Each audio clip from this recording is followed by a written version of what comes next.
तो बीजेपी कांग्रेस में कुछ सीटों को लेकर खास प्लानिंग हो रही है। ये वो सीटें हैं जिन पर सालों से दिग्गजों का कब्जा है और उस प्रभाव के दम पर ही वो अपनी राजनीति चमकाते हैं। आखिर क्या है इन सीटों के घेरेबंदी के पीछे की वजह, पूरी रिपोर्ट के जरिए समझिए।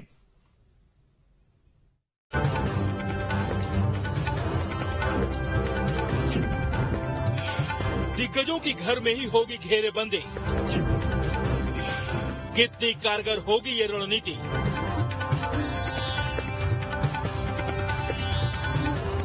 जिन सीटों के दम पर दिग्गजों की दहाड़ कायम है, अब उन्हें वहीं चित करने का प्लान है। बीजेपी कांग्रेस दोनों ने कुछ सीटों पर ऐसी चक्रव्यूह की रचना की है जिसे भेदना शायद दिग्गजों को भारी पड़ जाए। आपको कुछ सीटों के बारे में बताते हैं कि आखिर वहां क्या तैयारी है और घेरेबंदी के पीछे कारण क्या है। तो इस फेहरिस्त में पहला नाम है राघवगढ़ का। 1962 से अब तक 13 चुनाव हुए, सिर्फ 2 बार दूसरे दल जीत पाए, लेकिन बीजेपी कभी नहीं जीत पाई। 1977 में दिग्विजय सिंह उतरे थे। इसके बाद ये सीट परिवार की होकर रह गई। बीजेपी सिंधिया समर्थकों का इस्तेमाल कर रही है। राघवगढ़ पर कब्जे से बड़ा संदेश जाएगा, इससे दिग्विजय सिंह का प्रभाव कम होगा। इसी तरह दूसरी सीट है छिंदवाड़ा की। छिंदवाड़ा को कमलनाथ का किला माना जाता है। 1977 से अब तक 11 चुनाव हुए, 7 बार कांग्रेस, 4 बार बीजेपी जीती। 2018 में कमलनाथ यहीं से उपचुनाव लड़े थे। बीजेपी छिंदवाड़ा में ही कमलनाथ को उलझाना चाहती है ताकि वो दूसरे इलाकों को कम समय दे पाए। छिंदवाड़ा जीतने से 2024 में भी काम आसान होगा, क्योंकि लोकसभा की इस सीट पर कांग्रेस की ही जीत होती रही है। अब बात बीजेपी नेताओं की।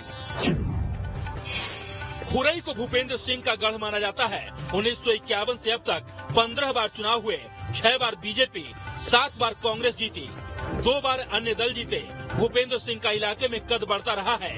इस सीट पर घेरेबंदी की कमान दिग्विजय सिंह के हाथों में है। दिग्विजय सिंह मजबूत चेहरे की तलाश में है। इसी तरह सुर्खी को कांग्रेस का गढ़ माना जाता था।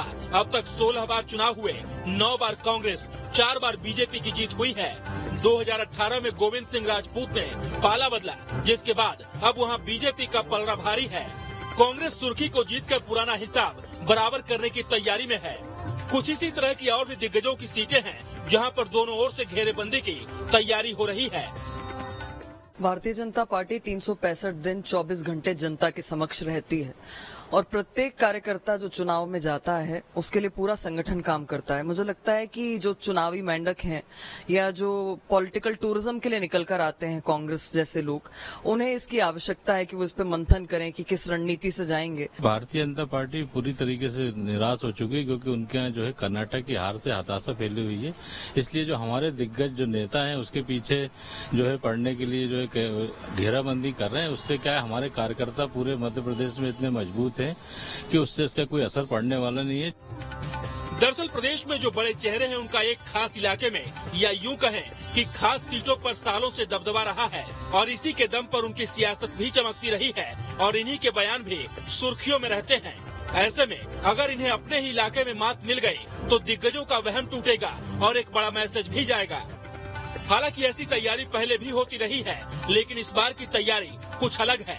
चूँकि 2023 के तुरंत बाद 2024 में भी लोकसभा का चुनाव है, इसीलिए पार्टियां एक तीर से 2 निशाना साधने की तैयारी में है। क्योंकि अगर विधानसभा में दिग्गजों को मात मिल गई तो एक दूसरे के गढ़ में 2024 में राह आसान हो जाएगी। इसीलिए पार्टियों ने पूरी ताकत झोंक दी है।